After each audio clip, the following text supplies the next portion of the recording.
I always like to start my work with cutting the chipboard pieces to the needed size, and for this project you will need 2 sheets of 12 by 12 medium weight chipboard for creating the purse only. If you want to create the mini album to go inside the purse, you will need half of the 12 by 12 medium weight chipboard in addition to both of these for creating the album covers, and we will talk about it later. So right now I want to show you the layouts for cutting the chipboard pieces. I will be attaching those in your tutorial as well. You will get the images of the layouts as JPEG files. So this is the first one, and it has one of the parts of the purse, the bottom section, the sides, and the second piece has only the additional large side of the purse. Let me get back to you once I'm done cutting these out. And now we can talk about those additional marks that you need to make on the chipboard pieces. The rectangular pieces that I have measure 9.5 by 7 inches.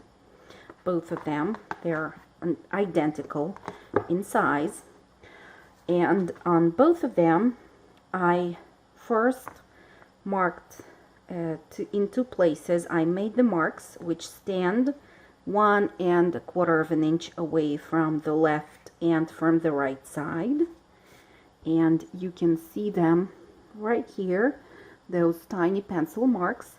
And then I took my ruler and a pencil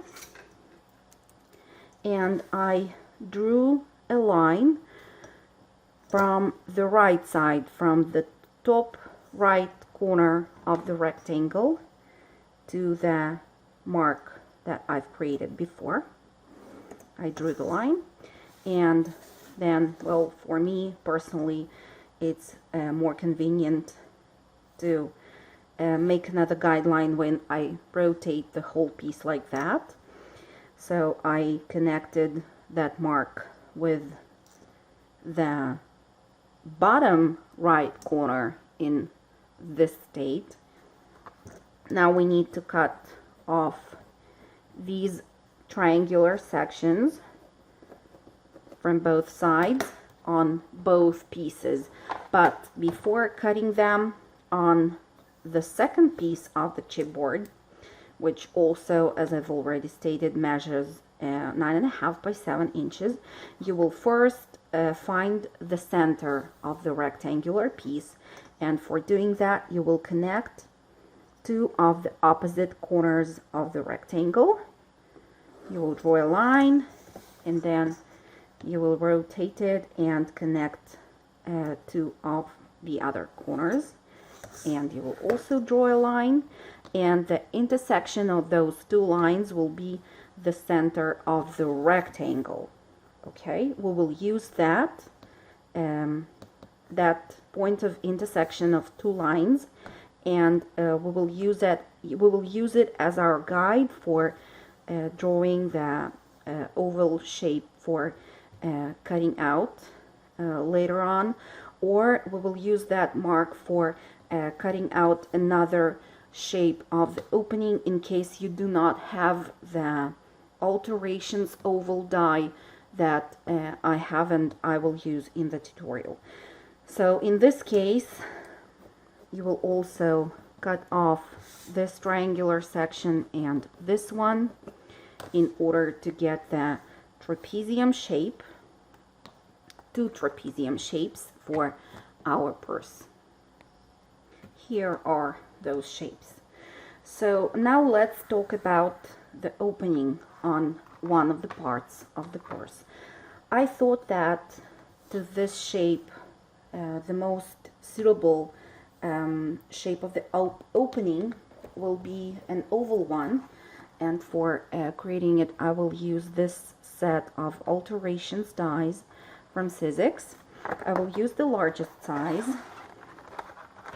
so I will take the largest die and I will place it with the cutting side facing up, and I will just try to position it somewhere in the center using the guidelines that I already have, and the opening in the middle of the die itself will help me to see where exactly the die needs to be put.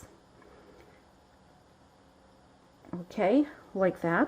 Now I will take the pencil and I will trace the outer edge of the die along that wooden edge of the die, and then when I take it away I can see that my oval is really somewhere in the middle of my trapezium shape. Now if you do not have this die, or you want to create a shape, another shape, not an oval one, it is also possible. Let me give you an example. Here is an example of the shapes that you can draw.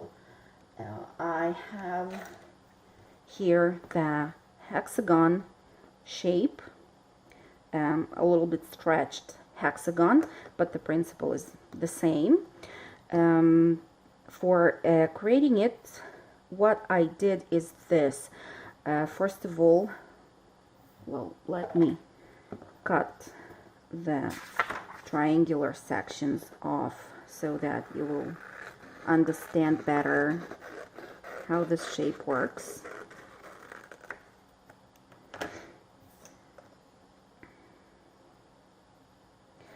Yes, we don't need them. For a second I wasn't sure, but we really do not need that triangular section right now. Okay, so to get this hexagon shape, first I measured 2 1/4 inches from the top edge of that trapezium, and I drew the line which stands 2 1/4 inches away from this side of the main shape that I'm working with. Now I also wanted to get another guideline which will be in the center of the trapezium, and it will be a vertical one. So for doing that, it's just simple. Since this side of the trapezium measures 9.5 inches long, the center will be in 4 3/4 inches.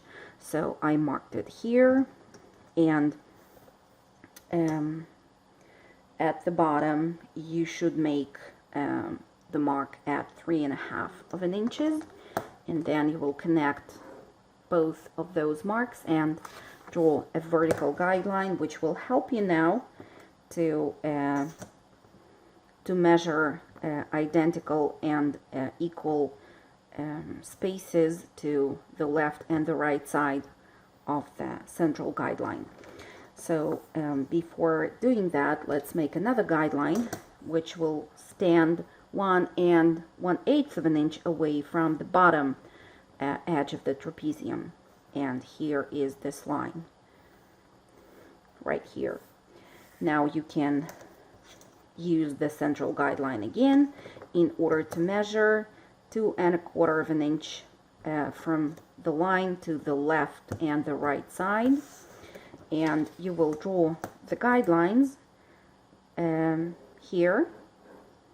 They will be in between two of the first guidelines, two of the first horizontal guidelines that you've created. And this way actually you will get the rectangular shape somewhere in the center of the trapezium. It is offset a bit to the bottom on purpose, because on top we'll have that fabric flap and I don't want the flap to cover the opening itself, so I kind of took it down, and it's not higher to the top edge of the trapezium shape. So if everything depends here on your choices and the design of the purse that you want to get at the end. So you can use the same measurements or you can do it differently. It is completely up to you. And you can, I would only suggest that if you draw any shape on this main piece, which will be the front of our purse, don't make it really in the center, but think about that flap once again, and draw the shape for cutting out a little bit closer to the bottom edge. So you can leave that as it is, a rectangular shape. I mean, then this is what you have. I'm drawing it now with the orange marker so that you can see. This can be the opening that you'll get, or you can make it a little bit more interesting, and you can create that hexagon that I was talking about before. For creating it, you will just measure 1 inch from the top left corner of the rectangle to the left side. Then you will measure from the same corner 1 inch down, and then you will do the same procedure with all the 3 remaining corners. You will just measure 1 inch to the left side, 1 inch down, then you will rotate it every time, and you will measure 1 inch to the left side and 1 inch down. Then those marks that you will get, you will connect, and here is your hexagon ready for being cut out. But this is just an option for those of you, once again, who do not have this die or want to get another shape other than an oval one. Okay, so I will post the picture of this panel in your files accompanying that tutorial as well. Okay, so let's get back to this shape and this chipboard piece that we are working with. Now we need to cut the opening out, and for doing that, as I've already mentioned, I will use this die. So let me bring my die cutting machine to the working surface here, and I will show you how and what to do. Okay, here it is. Let me explain to you what to do. I will take the cutting plate that I actually use for cutting, and it is attached to the cutting surface of the die first. I will put my chipboard piece on top. I hope you can see that. Yeah. Okay, now I will position the die with the cutting surface facing down, and I will use that oval outline as my guide for positioning the die in the proper place. Okay, I will make sure that it's all aligned. It doesn't have to be super perfect, but still try to do your best. Okay, now I will position the base tray, which has to be used with all the alterations dies, on top, like that. Now I will put another plate on top, and I will run it through the die cutting machine. Now let's disassemble the sandwich. Okay, I will take the base tray, I will take the die, and here is the shape, the oval shape that we needed to cut out in the chipboard. Okay, here we go. This piece we no longer need, so you can discard that. And now we can continue to work with the rest of the pieces and assemble the purse.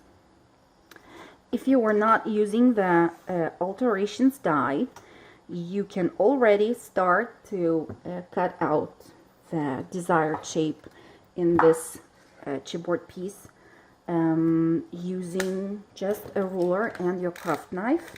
So it can either be, once again, a simple rectangle, or it can be that stretched hexagon shape, whatever you prefer. But this is the time now to cut out the opening in the chipboard piece in whatever shape that you want.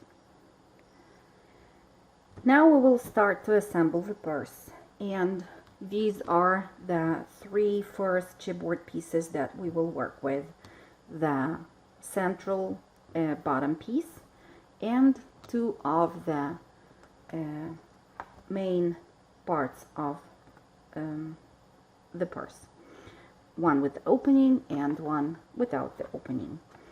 Okay, so what we do is this. I will take first both of the largest chipboard pieces and the shorter edge of the trapezium. Here measures 7 inches. I will need 2 hinges which measure 7 inches long and 1 inch wide to be glued down in these areas. So I have here one of the hinges. It's longer than 7 inches, of course, but I will trim it down to the size. Once I have that done, I will fold it, reinforce the score line with my bone folder, and I will trim the corners of the hinge at an angle like that from both sides. I will take the second hinge and I will do the same. Okay, let's throw these away, and now we need to do this. We will take the bottom of our future purse and we will take one of the hinges. We'll remove the backing from 1/2 of the hinge and we will attach it to the chipboard so that the chipboard gets just up to the score line of the hinge without overlapping it.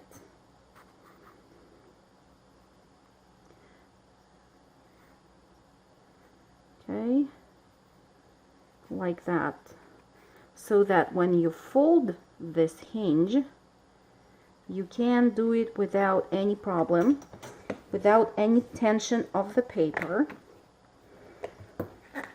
Okay, and you will get a straight angle right here. If you have a straight angle and the paper is folded without any problem, you did it right. So let's do the same with the second hinge, and we will attach it from the opposite side of that chipboard piece that we're currently working with, in the very same way without overlapping the score line. Of course, burnish on top to make sure that everything is glued down properly. Okay, this is the start of our purse. Now let's remove the backing from the second half of the hinge, and we will take, not important, any of the two larger chipboard panels, and we will position it close to the chipboard piece that serves as the bottom of our purse, and then keeping it straight against the working surface, we will fold the second half of the hinge and then when we unfold, we will get the spacing in between two of those chipboard pieces, which is equal to the thickness of our chipboard. This is very important to do it that way, and of course to burnish everything from the outside of the hinge. Okay, this is what you need to have. You will do the same thing from the other side. You will take again that large panel, you will attach it close to the central chipboard piece, and while holding it straight against the working surface, you will fold the second half of the hinge and you will burnish.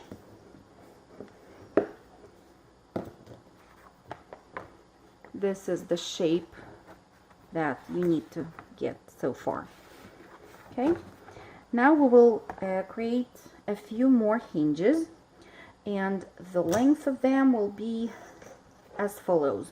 You will need two, which once again measure 7 inches long by 1 inch wide, and two more that will measure 2 3/8 of an inch long by 1 inch wide.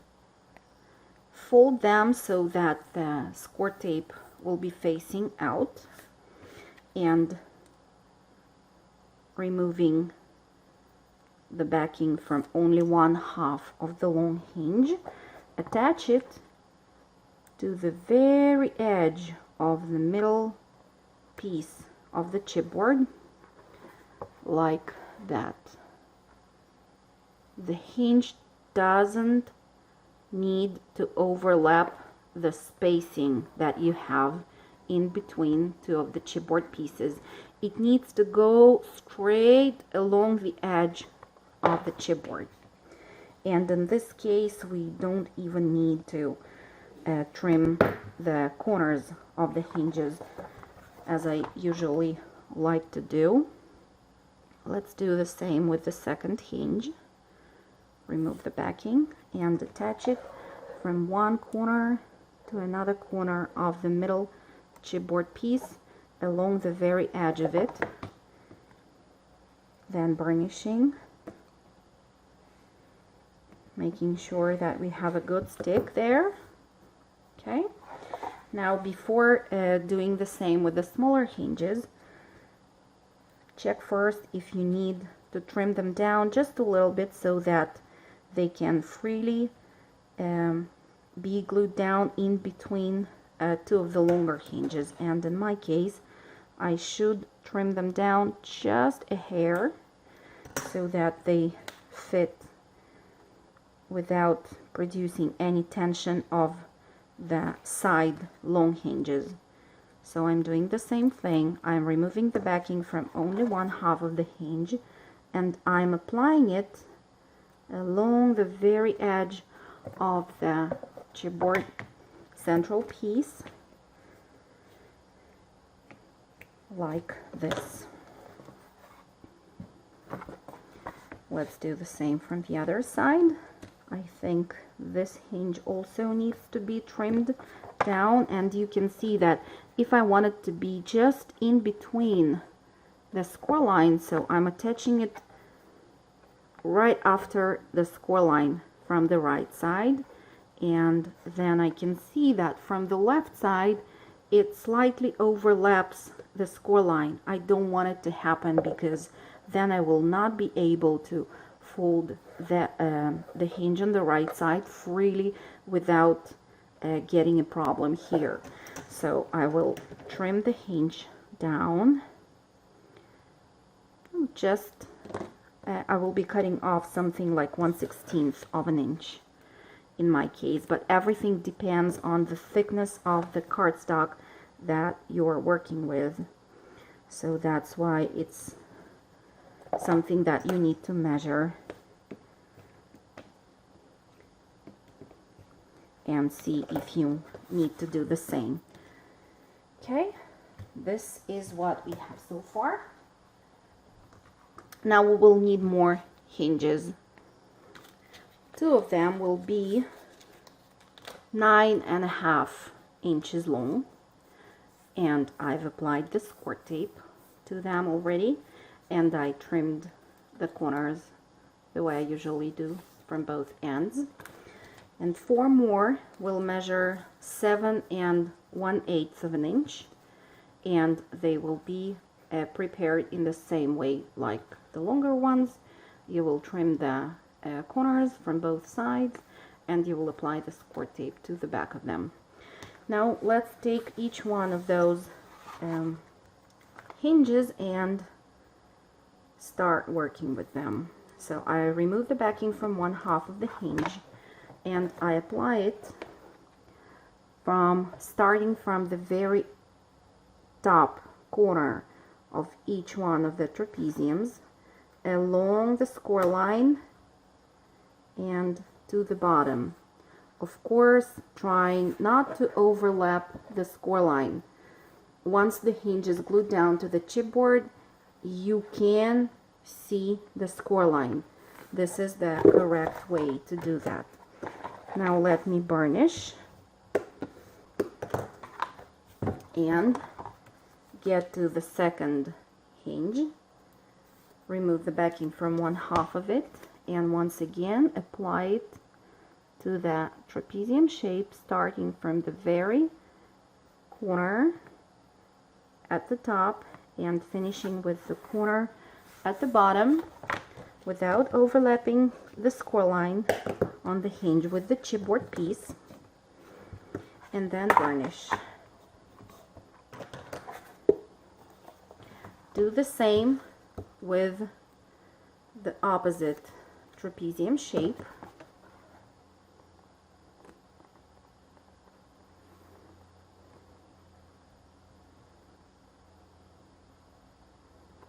Take your time if needed, and try not to press with your fingers from the back on the hinge before you are sure that this is the correct place for it.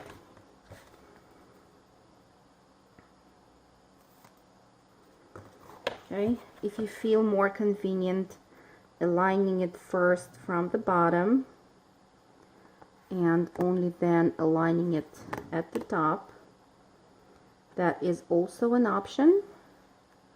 Just check which way exactly is better for you. Okay, here we go. Now we will take the longer hinges and we will apply them. As you can see, I don't have any paper of the hinge showing on top of the chipboard piece, but if you do, simply trim it off like that, just along the edge of the chipboard piece. Okay, now take the longer hinge, remove the backing from 1/2 of it, and align it from one corner to another corner of the trapezium shape along the score line on the hinge without overlapping it, just as we usually do, and burnish from the front on top of the hinge. Okay, now do the same from the other side. From one corner to another corner without overlapping the fold line, the score line, and burnishing from the other side. Great. Okay. We will work with the longer hinges that we've attached to our main shape first. And I want you, before gluing them down, I want you to kind of fold them in and pull them towards yourself, training the paper to fold. And then you will remove the backing from the second half of the hinge, and you will glue it down to the chipboard piece. Now what I like to do is I like to take the liquid glue and add just a small amount of it to the very edge of the chipboard, and only then gluing the hinge down. And I will tell you why. Because now when the hinge is glued down and you burnish on top of it, you create a really crisp and nice looking edge here on top. It's really crisp and kind of square if you look at it from the side. And if you do not add the liquid glue or you do not burnish on top of the edge like so with your bone folder, you will notice that the final look of this area will be kind of rounded and not square. So this is something up to you, whether you want to do it or not, but I think that this way it looks better. I will do the same with the second long hinge. I will also apply glue first, liquid glue, and now I will fold it in, kind of pulling the paper towards myself. That means pulling it down and then burnishing using the bone folder and burnishing on top of the edge. Ready now for the next step, and you will need to choose your designer paper for the project. Right now I will be working with the Lavender collection by Prima. I will now choose two pattern papers. One will be for the outside back panel of the purse, and one will be for the front panel of it. This is how I want it to be. This one will be on the front and on the side with the opening, and this will be on the back side. So I cut the papers down to the size, which is 9 3/8 of an inch by 6 7/8. For matting the outside panels of the purse with the designer paper of the stated size, we will need to make some marks on the rectangular paper piece. And if your paper is directional, in my case it's not, but if in your case it is, you will need to make the marks on the side which will be at the bottom of the panel. Okay, so you will make two marks which will stand 1 1/4 of an inch away from the left and from the right edge of the paper piece, and then you will draw a line from the mark that you've created to the bottom corner on one side, and from the mark to the bottom corner of the rectangular piece on the other side. Now you need to trim those sections off, and you will get the trapezium shape, and you will be able to mat the purse with the designer paper. Okay, here is one piece, and here is the second piece.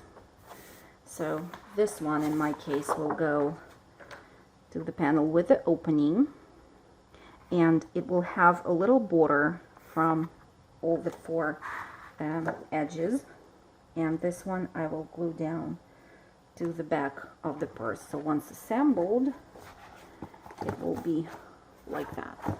Okay, so we can already glue down the paper to the back of the purse from this side. This is what I will do now. I will use my liquid glue for that.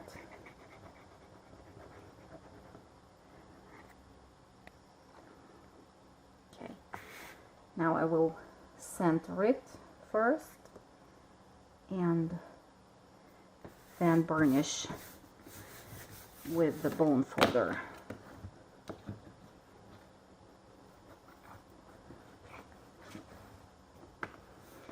Now the purse starts to get pretty with a beautiful designer paper. Now for the second piece of the designer paper, you will do this. You will first center it on the outside of the purse panel, and you will make sure that you have equal borders from all the edges. And then I think it's better to secure this piece on top of the chipboard with some paper clips. Then you will flip it to the back side and you will trace the oval with your pencil. Now you will know where exactly you need to apply glue on this piece, whether it's a wet glue like in my case, or it is the runner glue like I know lots of crafters out there prefer to use. So now I am applying glue around that oval shape, or the rectangular shape, or the hexagon shape, whichever shape you chose to have here for the opening. Okay, so I've applied the glue everywhere except for the oval in the center. Now I will attach this piece to the front of the purse. Once again, keeping in mind that I need to center it and make sure that I have equal borders from all the edges. Okay, now I will burnish.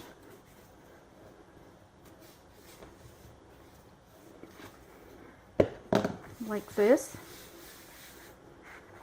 And next what you do is the following.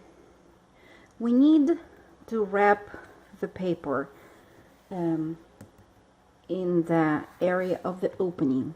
For doing that, as my guide, I will draw kind of an oval, leaving about a half of an inch from the edge of the chipboard to the edge of the paper that I intend to cut out. And I will use my craft knife in order to cut out the inside.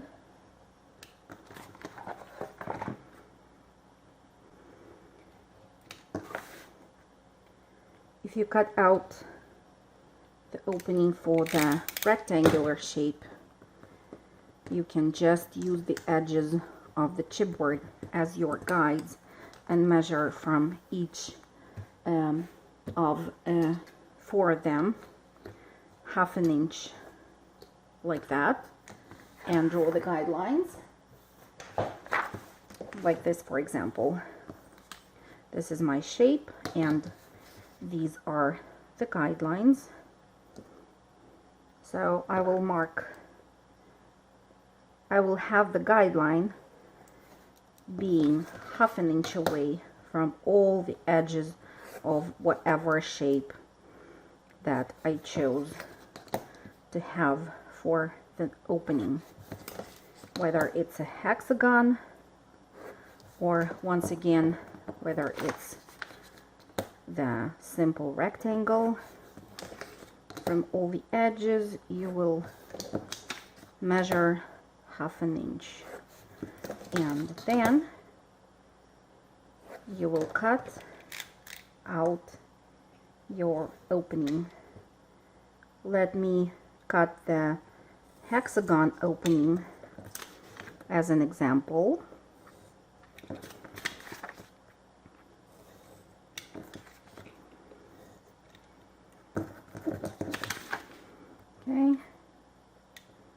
Okay, I'm cutting along those guidelines, which will be 1/2 inch away from the edge of the chipboard.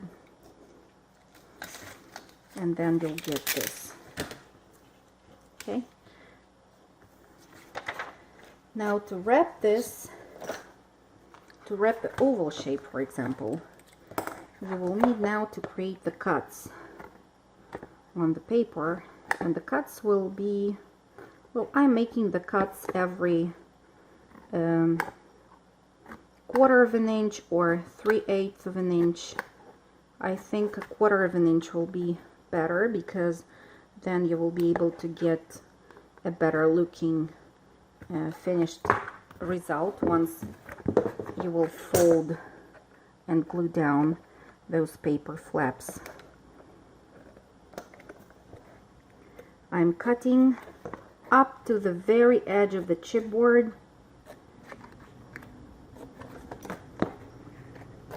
like so.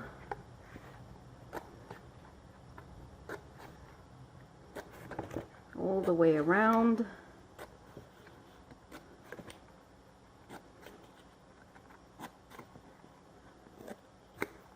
Okay, now I will once again train those flaps to fold the way I need them to fold,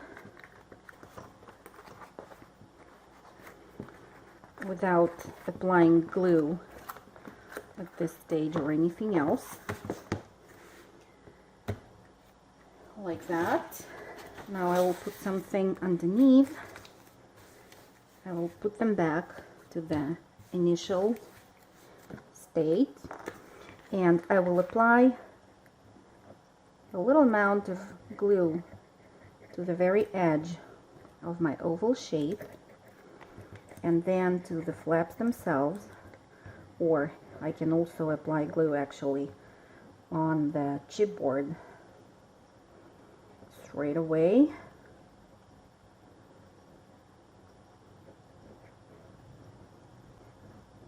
Along the edge of the opening. And once I have that done, I can start to slowly fold those flaps and glue them down to the back of the base trapezium panel.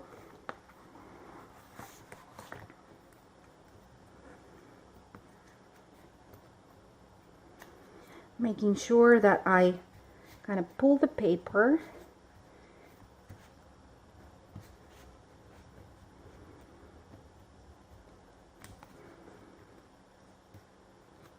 in order to get as straight shape of the oval as I can.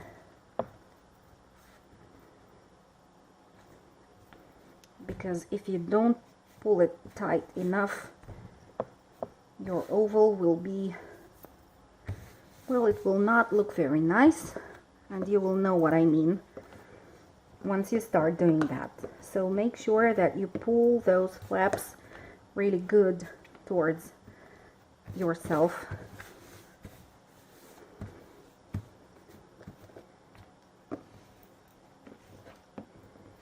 And this is what we'll get. Okay, now I like to burnish on the very edge of the opening using my bone folder.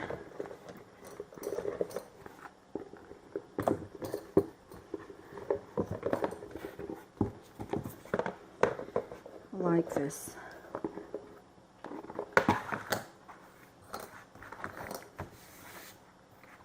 Okay. Now I can mat the bottom of the purse on the inside, and for that I will need a piece of the designer paper which measures 6 7/8 of an inch by 2 1/4. I will glue this piece down here. Then we will need to prepare 2 more patterned sheets which measure 9 1/4 by 6 7/8 of an inch, and I will make on both of them marks which stand 1 1/8 of an inch away from the, well, let's look at this way, from the left top corner and the right top corner. I will trim the paper along the guidelines that I'll create, and I'm not showing you how to do it because we've already did that before, so it's exactly the same thing. You will prepare 2 pieces of the designer paper, and you will decide which of them will go where.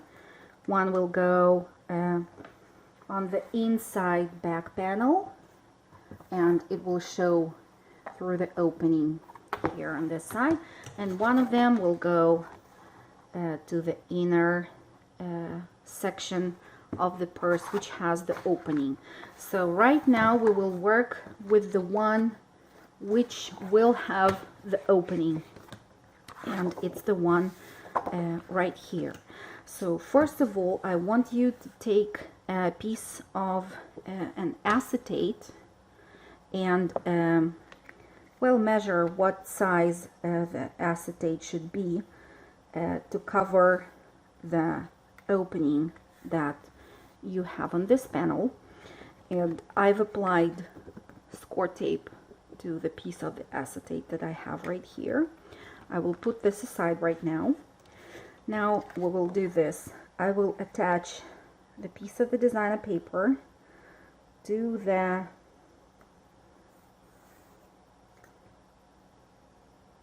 chipboard panel, and I will once again secure it with the paper clips. I will flip the whole construction to the front, and I will trace the shape of the opening with my pencil, whether it's an oval or a rectangle or a hexagon. Now I will take this paper aside, and here everything depends on whether you can eyeball things properly or you need an additional guideline. But we will need to cut an opening which will be about 1/16 of an inch away from that original line that we've traced. So I prefer to scribble another guideline now. Oh, it will be just a freehand guideline, and I'm trying to follow the curves of that oval that I've traced.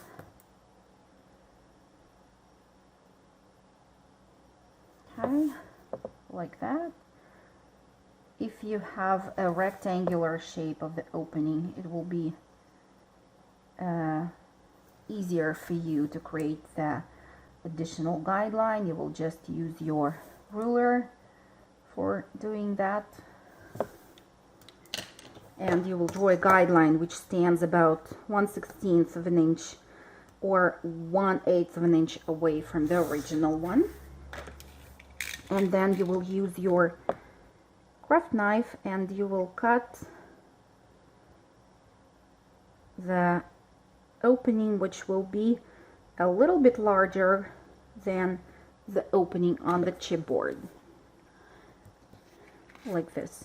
And I'm not bothered by the fact that it's not completely perfect, because anyway it will not be seen that good as it will be on the inside of the purse.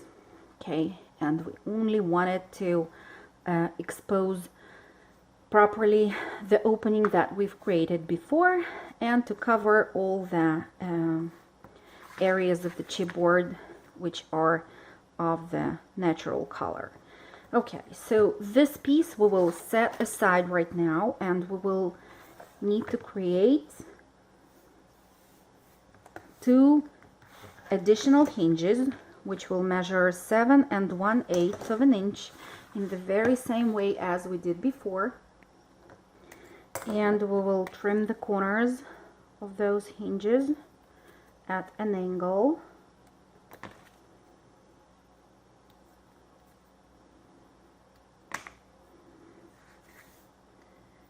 Then I will remove the backing from one half of the hinge, and the score tape should be facing out. Okay, and I will attach them along the very edge of the chipboard piece from corner to corner like that, and I will burnish. If you have overhanging of the paper on one side, please snip it off and do the same from the other side. Once again, apply the hinge along the very edge of the chipboard from corner to corner, making sure that your hinge is not overhanging and you still can see the edge of the chipboard on the side. For the opposite side of the purse's panel, you will do the same. You will once again prepare 2 hinges, which are 7 1/8 of an inch long. You will trim the corners at an angle, and you will attach them along the very edge of the chipboard from one corner to another corner. You will burnish, and you will apply the 4th or the 2nd hinge, depending on how you look at it,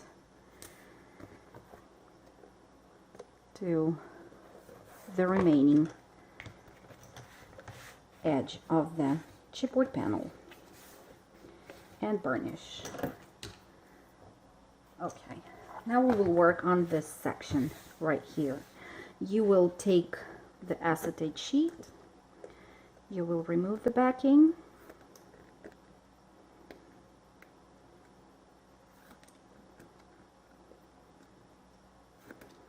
and while centering this piece on top of the opening, you will glue it down and burnish.